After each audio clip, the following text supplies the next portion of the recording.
किसी का बाप, किसी का भाई, किसी का चचा, किसी का बहनोई, किसी का रिश्तेदार अगर मजदूर है तो उसे अपनाने में बिल्कुल औकात महसूस मत करना, उसको अपनाने में कोई परेशानी प्रॉब्लम मत करना, शर्माना नहीं। जिसका बाप मजदूर हो वो ना शर्माए, शर्माए वो जिसका बाप 2 नंबर का काम करता हो, शर्माए वो जिसका हराम का खाता हो। जिसके बाप ने मजदूरी करके खिलाया है उसे तो फख्र से कहना चाहिए मेरा बाप मजदूर है और उसने हलाल की कमाई से मुझे।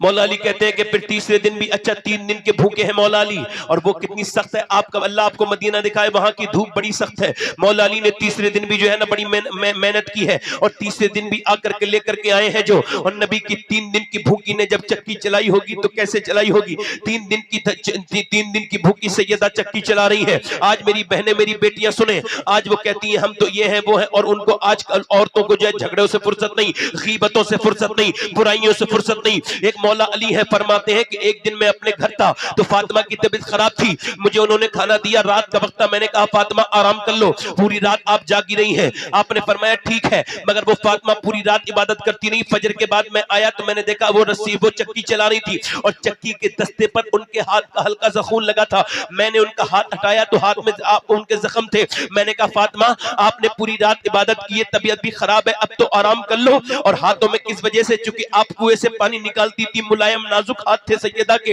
जब निकालती थी तो हाथों में गांठें पड़ जाया करती थी। हजरत अली ने कहा तो सैयदा ने आंखों में आंसू लाके कहा मेरे सरताज मैंने पूरी रात इबादत जो की है अल्लाह को राजी करने के लिए की है, और दिन में जो मैं चक्की चला रही हूँ आपके घर में ये आपको राजी करने के लिए कर रही हूँ, अपने शौहर के लिए कर रही हूँ। पूरे दिन चक्की, नबी की बेटी ने चक्की चलाई और चक्की चलाने के बाद खाना तैयार हो गया। यह तीसरा दिन है हसन हुसैन के ऊपर। ये 3 दिन बगैर सहरी के रोजा खा के आज इंतजार हो रहा है अजान की आवाज आ जाए, मगर अजान की आवाज आने से पहले एक आवाज आई, ऐ नबी की बेटी फातिमातुज़ ज़हरा, मैं एक गैर मुस्लिम हूँ, गैर मुस्लिम कैदी, और मैंने खाना नहीं खाया, मुझे पूरे मदीने में कहीं खाना नहीं मिला, सबने मुझे भगा दिया, मगर किसी ने कहा है अभी चौराहे पे के जा नबी की बेटी फातिमा के घर चला जा, इसे कहीं से कुछ नहीं मिलता, उसे फातिमा के घर से अल्लाह बहुत कुछ अता करता है, जा चला जा, जा चला जा, अल्लाह तुझको अता करेगा, जा।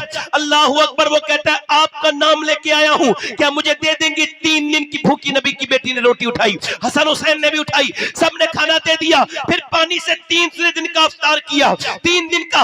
हसन हुसैन जब मस्जिद में पहुंचे, अजान हो रही थी, नबी ने अपने दोनों बच्चों को देख के चूमा, दोनों बिल्कुल पीले हो रहे थे, चला नहीं जाता था। अली का हाथ पकड़ के मस्जिद में आए, नबी ने अपने दोनों नवासों को प्यार किया और कहा अली तूने जो जियाफत की है ना, 3 दिन जो खिलाया है, ये अल्लाह को भी पसंद आया है, मुझको भी पसंद आया है। कुरान में अल्लाह ने जिब्राइल को भेजा और अल्लाह ने ये आयत नाजिल फरमाई, व युतइमून अत्वामा अला हुब्बिही मिस्कीनन व यतीमन व असीरा, यानी खिलाए अली, और अल्लाह उसका कुरान में बयान करे क्या मर्तबा है अली का, क्या मर्तबा है फातिमा का, क्या मर्तबा है हुसैन का, क्या मर्तबा है हुसैन का। मगर यह देखो तो ये रोजे 3 दिन के थे, 2 दिन के क्यों नहीं हुए?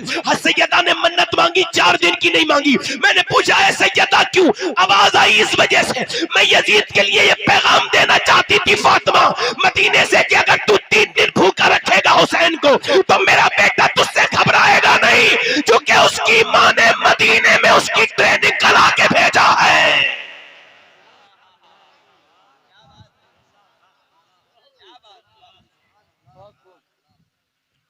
हुसैन इब्ने अली है, हजरत अली शहीद हो चुके, इमाम हसन शहीद हो चुके हैं, हजरत अबू बकर सिद्दीक का विसाल हो चुका है, हजरत उमर शहीद हो चुके हैं, हजरत उस्मान गनी शहीद हो चुके हैं, और यजीद तख्त पर बैठ चुका है। यजीद कहता है जब तक हुसैन मेरे हाथ पर बेअत नहीं करेंगे, बेअत का मतलब है बिक जाना, क्या मतलब है? बिक जाना। और हुसैन कहते थे दुनिया में ऐसा कोई खजाना नहीं बना जो हुजूर की औलाद को खरीद सके।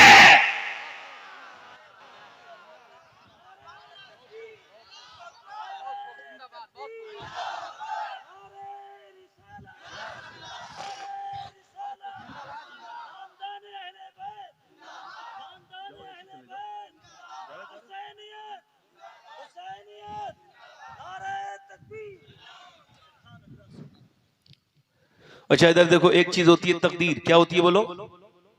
तकदीर को न मानने वाला काफिर है। क्या है बोलो? और तकदीर को मानने में आप ही की भलाई है। अच्छा आप मुझे बताओ, तकदीर को मानना क्यों जरूरी है? आप मुझे बताओ, कोई अपनी मर्जी से अपना बाप चुनता है? अपनी मर्जी से अपनी मां बनाता है? अगर ऐसा होता तो गरीबों के घर बच्चे पैदा होते हैं? सब मालदारों के गरीब पैदा हो रहे होते बच्चे? कोई अपनी मर्जी से अपना बाप बोलो तो सही भाई चुनता है? अगर आपको अच्छा लगे तो बोलो, चुनता है कोई अपनी मर्जी से अपना बाप? मैं ये बात यहाँ पर कुछ चेहरे देखकर ये बात मैं यहाँ पर नकल नहीं करूंगा। मुझे कोई जरूरत नहीं है ये कहने की कि मुजाहिद मिल्लत फरमाते थे अगर मिंबर पे बैठो तो मिंबर का हक अदा करो। मैं ये बात नहीं कहूंगा, ये उन्होंने कहा है। जोर से बोलो सुभान अल्लाह, दिल लगा के बोलो। वैसे भी बद्दौक लोगों को दुनिया में रहनी नहीं चाहिए, उनका कोई काम ही नहीं बद्दौक का। जोर से बोलो सुभान अल्लाह। यहाँ तो दुनिया जिंदगी जिंदा दिली का नाम है, मुर्दा दिल के खाक जिया करते हैं।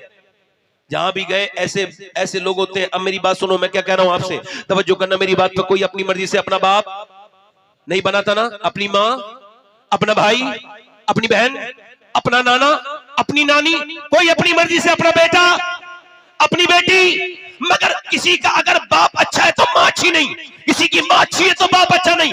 बाप माँ दोनों अच्छे हैं तो भाई किसी का बिगड़ा हुआ है, तो किसी की बहन ठीक नहीं है, तो किसी का नाना ठीक नहीं है, तो किसी का दादा ठीक नहीं है, किसी की दादी ठीक नहीं, तो किसी की नानी ठीक नहीं। मगर एक अकेला हुसैन ऐसा है मदीने वाला कि जिसे जिधर से भी देखो लाजवाब है।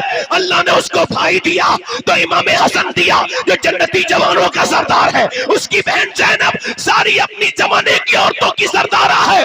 उसकी माँ फातिमा सारी जन्नती औरतों की सरदारा है। उसका बाप अली सारे वलियों का सरदार है। उसकी नानी खदीजा सारी उम्महातुल मोमिनीन की सरदारा है। और उसका नाना सारे नबियों का सरदार है। अफजल है कुल जहां में घराना हुसैन का, अफजल है कुल जहां में घराना हुसैन का। अरे नबियों का ताजदार है नाना हुसैन का। नारे तकबीर, नारे रिसालत, नारे रिसालत। हुजूर सैयद शबात हुसैन मियां साहब क़िबला। बहुत खूब माशाअल्लाह। नबियों का पूरा मजमा पढ़ो। नबियों का ताजदार है नाना, पूरा मजमा, नाना हुसैन का। और एक पल की थी बस हुकूमत यजीद की, अरे सदियां हुसैन की है जमाना। बोलो जमाना। नबियों का ताजदार है नाना, नाना। यजीद ने कहा हुसैन मुझसे बेअत करे, हुसैन ने मना चूंकि यजीद शराबी भी था, जानी भी था, बदकार था, उसके हाथ में हुसैन का हाथ आ ही नहीं सकता। अच्छा आपको ये बर्दाश्त करोगे कि आपकी मस्जिद का इमाम शराबी के पास बैठे? करोगे बर्दाश्त? आप ये बर्दाश्त करोगे कि आपकी मस्जिद का इमाम किसी बिगड़े हुए लड़के के साथ रहे? बर्दाश्त करोगे? अरे जब तुम्हारा इमाम बर्दाश्त नहीं कर सकते तो वो इमाम तो सारे इमामों का भी इमाम है। करबला के मैदान की तरफ चले, मदीना छोड़ दिया। अल्लाह आपको मदीना दिखाए। इस बार हमारे नूर भाई भी मदीना देख के आए हैं, सुभान अल्लाह। इनसे पूछो मदीना देखने से पहले नात पढ़ने का मजा अलग है और मदीना देखने के बाद नात पढ़ने का मजा अलग है? अच्छा सुनो, मदीने में मैं अपनी बात कर रहा हूं, मैं 2017 में पहली मर्तबा हज पे गया था। उसके बाद अल्लाह का शुक्र है 4 बार गया हूं। मगर ये इस वजह से कह रहा हूं कि समझाने के लिए आपको, ताकि आपको मदीना समझ में आ जाए। मैंने ना ऐसी गलियां कहीं देखी, मैंने शहर बहुत देखे मगर मदीने जैसा शहर, हाँ मैं आपको बताऊं 2017 से लेके अब तक अल्लाह की कसम खा के कहता हूं कोई ऐसा एक दिन नहीं गुजरा जो मैंने हुजूर का मदीना याद न किया हो।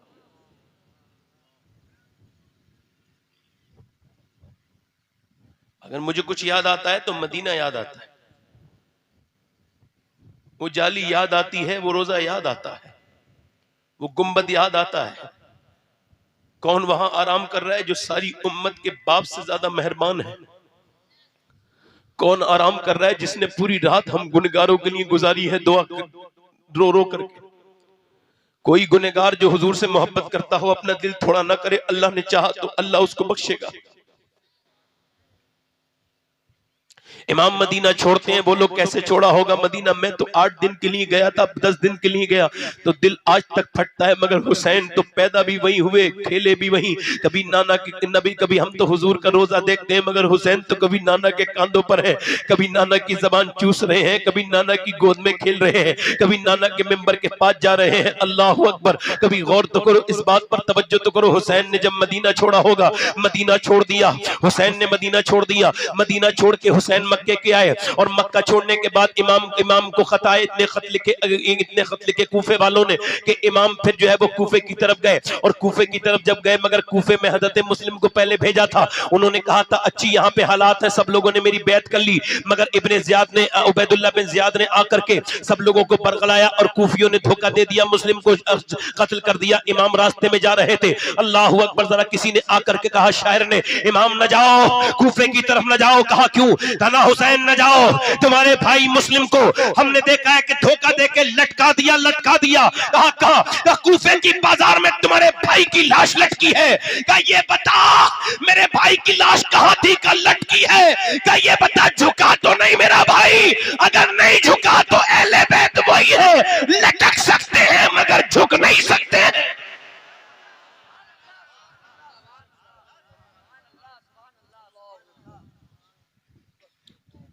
इमाम करबला के मैदान में पहुंच गए। करबला के मैदान में हुर ने जो है ना, तवज्जो करो, इधर देखो, तवज्जो करो।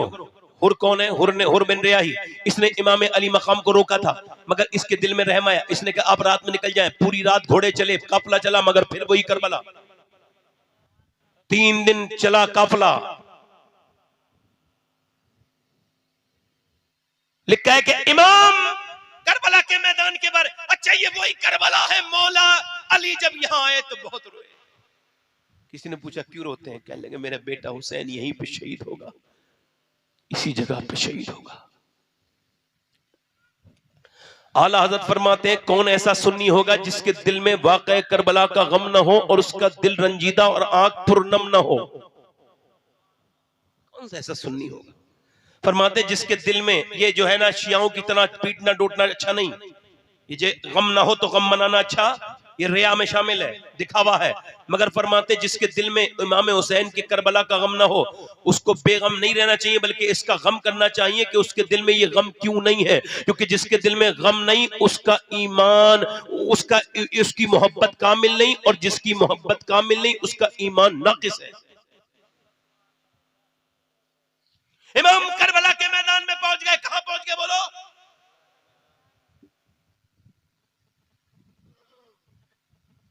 इमाम ने तकरीर की है, ए कूफिया मुझे पहचानो, मैं हुसैन इब्ने अली हूं। मैं वही हूं जो नाना के दोष पर खेलता था। कभी मुझे नाना अपनी चादर में छुपाते थे। मेरे नाना फरमाते थे हुसैन को मत रोने दिया करो, मुझे हुसैन के रोने से तकलीफ होती है। यजीदियों पे बात का असर यजीदियों पर बात का असर। इसका मतलब यह कि अगर हुसैन भी तकरीर करने वाले हो और सामने यजीदी हो तो असर, पैसे के लालची हो तो असर, दौलत के भूखे हो तो असर, मतलबी हो तो असर। आज कल हुसैन की तकरीर असर नहीं करती थी, आज नासबियों पर गुलाम हुसैन की तकरीर असर नहीं करती। इमाम ने तकरीरें की मगर वो नहीं माने। इतनी देर में हुर बिन रियाही आए, जंग शुरू होने से पहले, हुसैन क्या अल्लाह मुझे माफ कर देगा, मैंने आपका काफिला रोका, मैं बड़ा गुनहगार हूं, कयामत के दिन क्या मुंह दिखाऊंगा आपके नाना को, मुझे क्या अल्लाह माफ कर देगा? इमाम ने फरमाया मैं तुझे सिर्फ माफ नहीं करूंगा बल्कि वादा करता हूं कि तेरी शफात अपने नाना से करवाऊंगा। ये गया, जाकर के हुर गए और जाकर के उबैदुल्लाह बिन ज़ियाद से बोले अगर मैं जा रहा हूं इमाम हुसैन की तरफ। उसने कहा उधर मौत है, इधर दौलत है, इधर शोहरत है। और बोला तुझे हुसैन के पास मौत नजर आती है, मुझे हुसैन के कदमों में जन्नत नजर आती है। और निकल के यजीदियों में से नारे रिसालत, नारे रिसालत, हुजूर सैयद शबात हुसैन मियां साहब किबला। और निकल के यजीदियों में से हुसैनियों में को आ गए और जाकर के यजीदियों से लड़ते लड़ते शहीद हो गए। ये नाराहुर का था जिस वक्त फौजे शाम से निकले कि देखो यूं निकलते हैं जहन्नम से खुदा वाले। हजारों में 72 थे वो तस्लीम और रजा वाले, हकीकत में खुदा उनका था और वो थे खुदा वाले। और किसी ने जब वतन पूछा तो ये हजरत ने फरमाया मदीने वाले कहलाते थे अब है करबला वाले। कल तक नाना की गलियों में घूमते थे, आज आज कूफे में, आज करबला में है, यहाँ भूखे प्यासे हैं, जंगे हो रही है। एक औरत निकल के जा रही है अपने बेटे के लिए, उसने आवाज सुनी, बेटे से कहा देख के तो कैसी जंग हो रही है। बेटा गया आके रोने लगा, कहला क्यों माँ बोली क्यों रोता है? लेकिन मेरी माँ, मैंने वहां खेमे देखे लगे और वहां एक इतने खूबसूरत इंसान देखे ना, मैंने ऐसा किसी की नाक देखी ना किसी को होठ देखे, ऐसा खूबसूरत शख्स मैंने अपनी जिंदगी में नहीं। मैंने पूछा ये कौन है जिनका चेहरा सूरज से ज्यादा चमकता है, कौन है? उनका तुमने पहचाना नहीं? ये हुसैन बिन अली है। इनके ऊपर आज दुश्मनी यजीद ने की है, अपनी फौज को मुसल्लत कर दिया है। वो बच्चा जब रोया तो माँ बोली मेरे लाल तेरी शादी में रचाऊंगी तो मैं फातिमा को क्यों मुंह दिखाऊंगी? ऐसा कर मेरे बेटे, मैंने आज तक तुझसे अपनी दूध की, मैंने तुझसे आज कीमत नहीं मांगी, आज मैं तुझसे अपने दूध का बदला मांगती हूँ। ऐसा करके तू हुसैन पर कुर्बान हो जाएगा? बेटा बोला बिल्कुल मेरी माँ, मेरा भी दिल यही करता है। माँ ने कहा मेरे बेटे अब तू दुनिया में दूल्हा नहीं बनेगा, तू जन्नत में दूल्हा बनेगा। कहाँ दूल्हा बनेगा? बोलो जन्नत में। बेटा निकला और बेटा निकलने के बाद इमाम अली मकाम के पहुंचा। इमाम ने मना कर दिया। माँ बोली नहीं नहीं नहीं मेरे इमाम मेरे बेटे को कबूल कर ले, बेवा औरत हूँ, इसके बाप की और मेरी बख्शिश का सहारा बन जाएगा, मेरे इमाम कबूल करे। इमाम ने इजाजत दे दी। बेटा जब लड़ने के लिए गया तो माँ ने ऐसे करके झोली फैलाई और फैलाने के बाद ऐसे करके दुआ की, अल्लाह मेरे बेटे की शहादत कबूल फरमा ले। जैसे ही उसने ये दुआ की है, बेटे की गर्दन कट के झोली में गिर गई। उसने पाल से उसका सर उठाया और फिर यजीदियों की तरफ फेंक दिया और कहा यजीदियों ये लो, जो चीज हम अल्लाह की राह में दे देते हैं वापस नहीं लेते।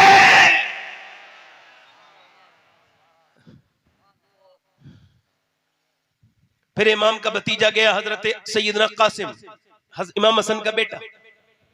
अरे खाली कुर्ता पहन के गए, हाथ में तलवार लेके गए। मगर यजीदी कहते हैं कि जब कासिम बिन हसन आए ऐसा लगता था कि बादलों में से चांद निकल आया। एक कुर्ता है, कोई जो बहुत ज्यादा सामान नहीं है, प्रोटेक्शन नहीं है, कोई जंगी सामान नहीं है हिफाजत के लिए। गए हैं, फरमाते हैं कोई मुझसे मुकाबला करने वाला? मुझे बताओ जो 22,000 को अकेला ललकारे वो अली का पोता ही तो हो सकता है। आओ बोले है कि तुम में एक भी नहीं आया।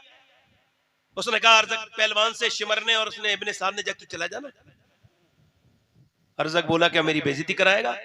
अरे वो 4 दिन का लौंडा, मैं 500 लोगों से लड़ता हूं अकेला, मुझे में इतनी ताकत है, मैं उससे लड़ूंगा। फिर मैं अपने बच्चों को भेजूंगा कल ले ट्राई फिर जा। उसने अपना एक बेटा भेजा, बाप की ताकत पे घमंड करते हुए बेटा आया। आने में तो टाइम लगा मगर जाने में टाइम। दूसरा आया, आने में टाइम लगा, मरने में टाइम। तीसरा आया, अली के पोते ने वो जौहर दिखाए काट के ऐसे गाजर मूली की तरह। जब चारों कट गए तो आखिर में खुद आया और आने के बाद बोला अरे तूने मेरे बेटे को मार दिया जान से, मैं तुझको छोड़ूंगा नहीं, तुझे पता है मैं कौन हूं, मुझे जानता है, मेरा नाम तूने सुना है कि नहीं सुना है? मेरा नाम अर्जक है।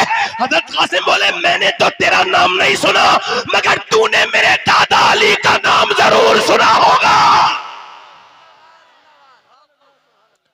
बातें क्या करता है, सामने को निकलना। आपने फरमाया तू अपने आप को बहुत बड़ा पहलवान कहता है, तेरी तो जीन खुली हुई है, घोड़े पे से गिरने वाला है। उसने नीचे गर्दन घुमाई ना, इमाम ने ऐसी तलवार मारी गाजर की तरह सर दूर जाके गिरा और आवाज आई, अली का वो घर है जिस घर का हर एक बच्चा जहां पैदा हुआ शेरे खुदा मालूम होता है।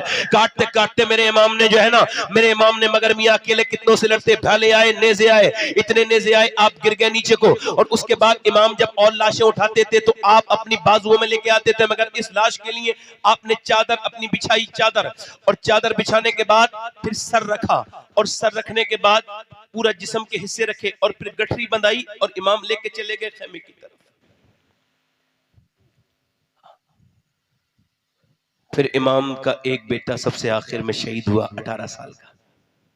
इमाम जब गए तो इमाम के बेटे अली अकबर की आंखों में आंसू हैं। इमाम आगे बढ़ के कहते हैं, मेरे बेटे तेरी शहादत का वक्त करीब है, तुम क्यों रोते हो?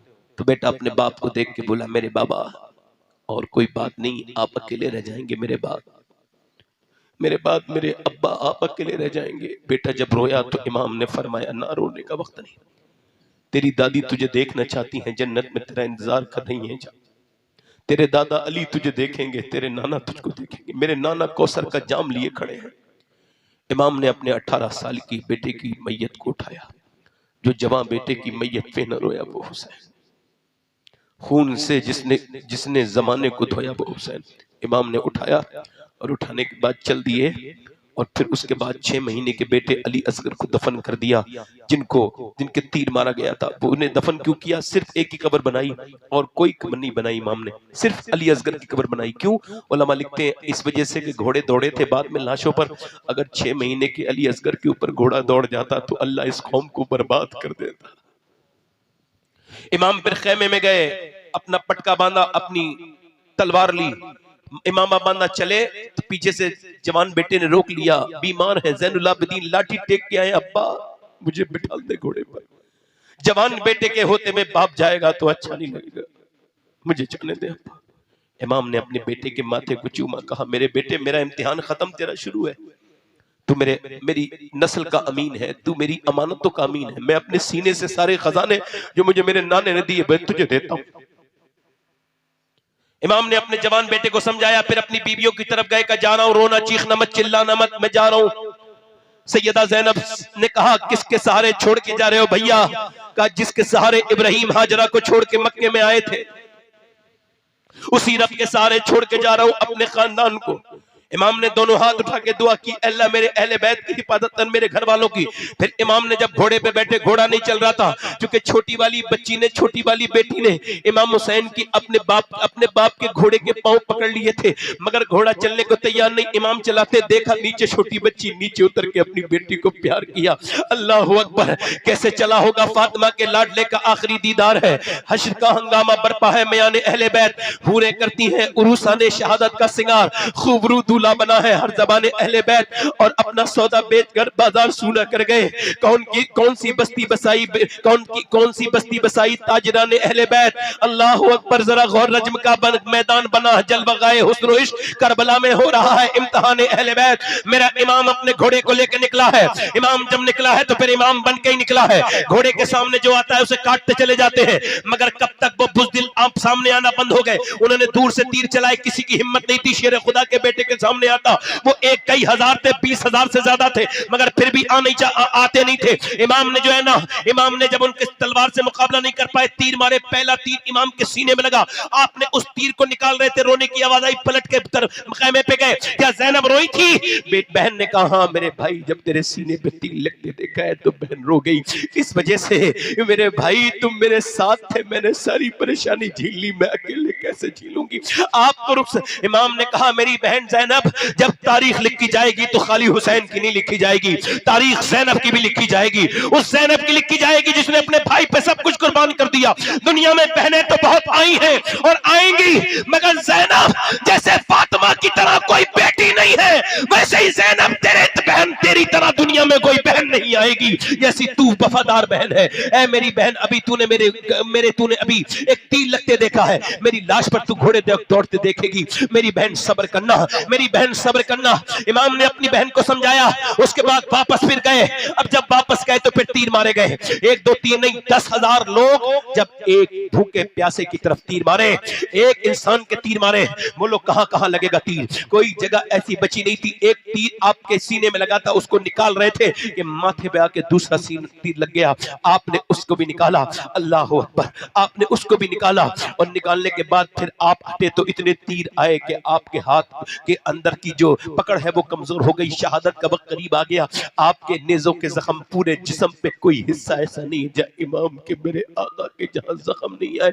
इमाम घोड़े से नीचे को जा रहे हैं, जख्म मुझसे चूर चूर है। मुझसे मेरे हुसैन का ना पूछ हौसला, कितने भी जख्म आए पर रोया नहीं हुसैन। और कह दो हवा से जाके अब शोर न करे, तैबा से करबला तक सोया नहीं हुसैन। मेरे इमाम जब घोड़े से नीचे को आ रहे थे, आपके लब हिल रहे थे। इमाम जख्मों से चूर चूर है, घोड़े से नीचे आ रहे हैं और आपके लब हिल रहे हैं। किसी ने कहा किसको याद कर रहे थे? सकीना को नहीं नहीं, ज़ैनब को नहीं नहीं, अपने बेटों को नहीं नहीं, अपने नाना को नहीं नहीं। कहा फिर कहा आप जब नीचे को आ रहे थे तो दुआ करते थे, ऐ अल्लाह मेरे नाना की गुनहगार उम्मत को बख्श दे, मेरे मालिक मेरे नाना की गुनहगार उम्मत को बख्श दे। इतनी भूख प्यास, अपने बच्चों की लाशें उठाने के बाद, अपनी बीवियों को तना छोड़ने के बाद हुसैन इस उम्मत को नहीं भूला।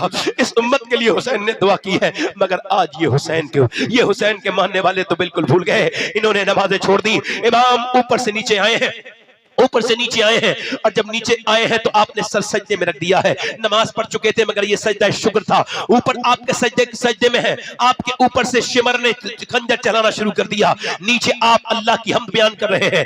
ऐसे सजदे दुनिया में न कभी हुआ था न कभी होगा। शमशीर बकफ कातिल हो खड़ा और कोई रहे सजदे में खड़ा पड़ा। कई कहती है जमीन करबला इस शान का सजदा खेल नहीं। अल्लाह अकबर। इस नवाजे पर मोहम्मद मुस्तफा को नाज है, ऐसे बेटे पर अली और फातिमा को नाज है। सजदे तो सबने किए मगर हुसैन तेरा अलग अंदाज है। तूने वो सजदा किया जिसमें खुदा को नाज है। फरिश्तों से अल्लाह फरमाता है, ओ फरिश्तों तुम कहते थे कि तुम सजदा करने के लिए काफी हो, क्या तुम ऐसा सजदा कर सकते हो? तुमको क्या पता कि ये सजदा क्या है? तुमको क्या पता कि जवान बेटे की लाश जब सामने पड़ी हो तो सजदा करना कितना मुश्किल होता है? तुमको क्या पता कि भांजों की लाशें उठाने के बाद कि सजदा करना कितना मुश्किल है? तुमको क्या पता भूखा प्यासा सजदा करना कितना मुश्किल है? हुसैन सजदे में जाके कहते हैं, ऐ अल्लाह हुसैन से राजी हो जा, हुसैन से राजी हो जा, या अल्लाह हुसैन से राजी हो जा। हुसैन तुझसे राजी है, या अल्लाह तू हुसैन से भी राजी हो जा, हुसैन के जाने वालों से भी राजी हो जा, हुसैन की औलाद से भी राजी हो जा। आज हम अल्लाह की रजा भूल गए, आज सजदों से खाली है ये जमीन। ये मस्जिदें पुकार पुकार के तुम्हें कह रही है, करबला के सजदे आवाज देते हैं, हुसैन आओ आओ हुसैनियों आओ। ये मस्जिदें कब तक खाली रखोगे? आओ हुसैनियों, यजीदियों ने फिर अपना सर उठा दिया है। आओ हुसैनियों, अपनी मस्जिदों को आबाद कर दो। तुम लखनऊ में जमा होगे तो तुम नहीं बचोगे, तुम रैलियों में जाओगे तो नहीं बचोगे, तुम मस्जिदों में जमा होगे तो अब बच जाओगे, तुम अल्लाह के सामने झुकोगे तो बच जाओगे। तुम अपने खाने खा करके नमाज़ें नहीं पढ़ते, तुम रोजे रख करके नमाज़ें नहीं पढ़ते, तुम जो है ना तुम खा के पी के नमाज़ें नहीं पढ़ते, तुम पंखों के नीचे नमाज़ें नहीं पढ़ते। मगर हुसैन ने भूखे प्यासे रह के नमाज पढ़ के दिखाई है। मैं आपसे यही अर्ज करना चाहता हूँ, मेरी बेटियों, मेरी बहनों, तुम्हारे सर पे जो दुपट्टे नहीं है कल का है, ये दुनिया तो किसी की ना कभी हुई है ना कभी होगी, ना किसी अमीर की ना हुई, ना किसी गरीब की। मौत अमीर को भी आती है, गरीब को भी आएगी, बादशाह को भी आएगी, वजीर को भी आएगी। ना अमीर को छोड़े ना गरीब को छोड़े, ना बादशाह को छोड़े ना वजीर को छोड़े, ना ताकतवर को छोड़े ना कमजोर को छोड़े, ना शायर को छोड़े ना सामीन को छोड़े, ना बादशाह को छोड़े ना अमीर को छोड़े, ना जाहिल को छोड़े ना आलिम को छोड़े। ए मेरे बेटे आ, ए मेरे भाई आ, ए मेरे दोस्त आ, ए मेरे बुजुर्ग आ, आज हुसैन के नाम से सच्ची तौबा कर लेते हैं। आ अल्लाह के सामने झुक के कहते हैं, मालिक हमको माफ कर दे। याद रख ये दुनिया ना किसी की हुई है, ना बादशाहों की हुई, ना अमीरों की हुई, ना तेरी होगी। तू देख तेरे जैसे कितने रोज मर रहे हैं, देख कब्रिस्तानों में तेरे और मेरे बाप की जनाजे कहां है, हम उन्हें देखने भी नहीं जाते। तुम एक महीने नहीं एक साल हो गए लोगों ने अपने बाप की कब्रें नहीं देखी। तुम क्या समझते हो दुनिया तुमसे वफा कर देगी? नहीं नहीं, किसी से वफा नहीं करेगी दुनिया, नहीं नहीं करेगी, नहीं करेगी दुनिया, वफा नहीं करेगी किसी के साथ। इमाम जब शहीद हो गए तो इमाम की लाशों पर घोड़े दौड़ रहे हैं और उधर अजान की आवाज आ रही, उधर वो सूरज डूब रहा है। तो सैयदा ज़ैनब ने जो है ना वो नमाज की नियत कर ली। लाशें दौड़ रहे हों, हड्डियां टूट रही हों और औरतें नमाज पढ़ रही हों। ए 2 मिनट रुक जा बेटा, अगर तेरे पास वक्त नहीं है ना तो मेरे पास भी वक्त नहीं है। मैं अपने घर आज गया था 17-18 दिन के बाद है, और 2 घंटे रुक के आ गया। तेरे पास भी वक्त नहीं है, मेरे पास भी वक्त नहीं है। मगर सुन ले बेटे, हो सकता है कि मैं फिर कभी ना मिलूं, मर जाऊं, किसी हादसे में मौत आ जाए मेरी, तो फिर क्या जवाब दोगे तुम? कम से कम सुन के कहोगे तो कि वो कह के आ गया था, उसने अपनी बात कह दी थी। एक औरत थी, आखिरी रिवायत बयान कर रहा हूं। हर बुराई का नाम यजीद है, हर अच्छाई का नाम हुसैन है।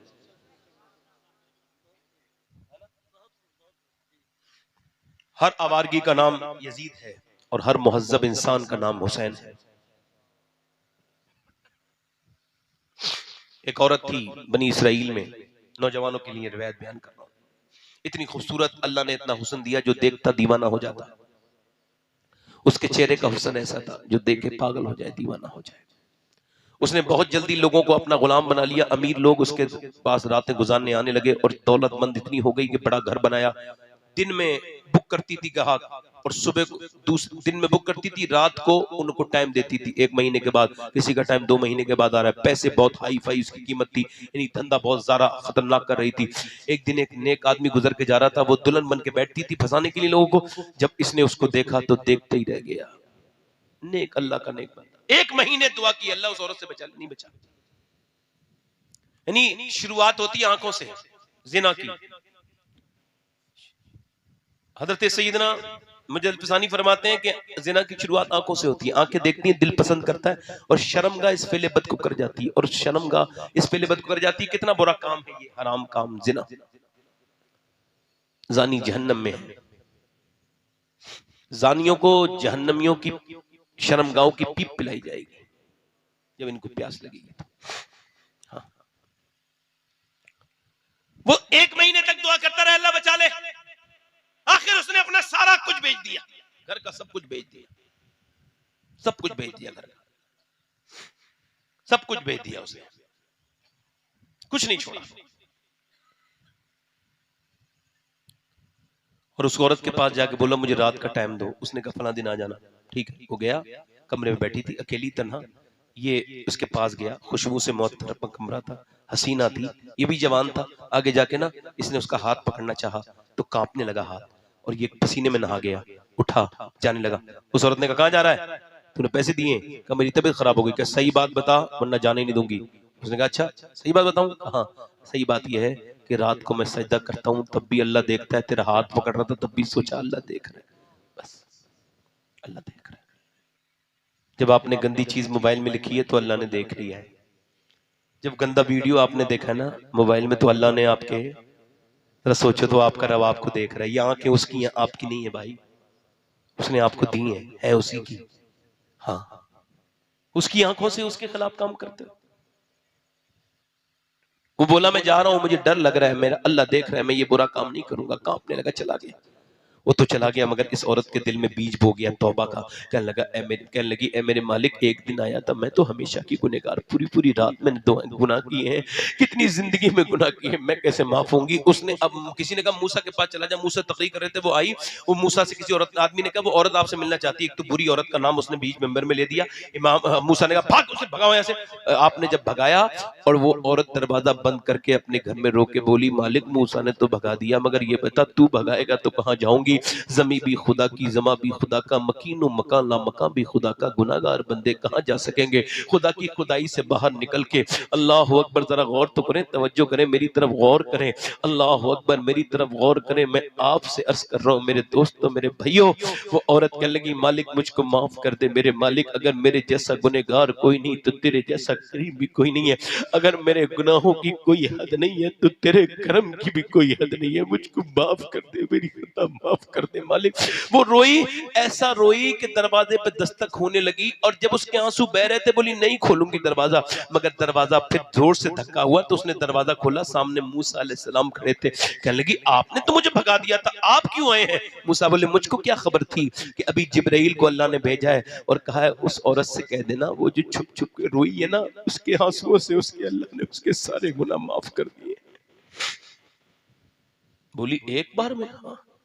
अल्लाह कहता है आदम की औलाद तूने पूरी जिंदगी गुनाह की, एक बार रो ले, बस एक बार। इतना रोले कि तेरी आंख का आंसू ढलक के तेरे गाल तक आ जाए, मैं सारे गुनाह माफ कर दूं। औरत गई उसी आदमी के पास, 2 महीने ढूंढा तो मिला, उससे उसे देखा ना तो वो तो देखते ही मर गया, बेहोश हो गया। मालिक इसके ये तो मेरे घर ही आ गई, ईमान बचाना मुश्किल हो, डर की वजह से, खौफ से मर गया। उसके छोटे भाई से शादी की इस औरत की, 7 बच्चे हुए, अल्लाह ने 7 को वली बनाया। अल्लाह माफ करने वाला। आओ हुसैन के सदके मांग ले, करबला वालों के सदके, आओ सईदना हुसैन के सदके मांग ले इंशाल्लाह। बताओ हाथ उठा के, एक दूसरे की तरफ ना देखना, नौजवानों दिल से बताओ कितने लोग हुसैन के नाम पे गर्दन कटा दोगे? दोनों हाथ उठा के बताओ, हुसैन के नाम पे गर्दन कटा दोगे? नीचे हाथ कर लो। जब गर्दन कटा सकता है कुछ भी कर सकता है, कुछ भी कर सकता है ना, कुछ भी कर सकता है। तो कितने लोग ऐसे हैं, आप लोगों में एक दूसरे की तरफ मत देखना।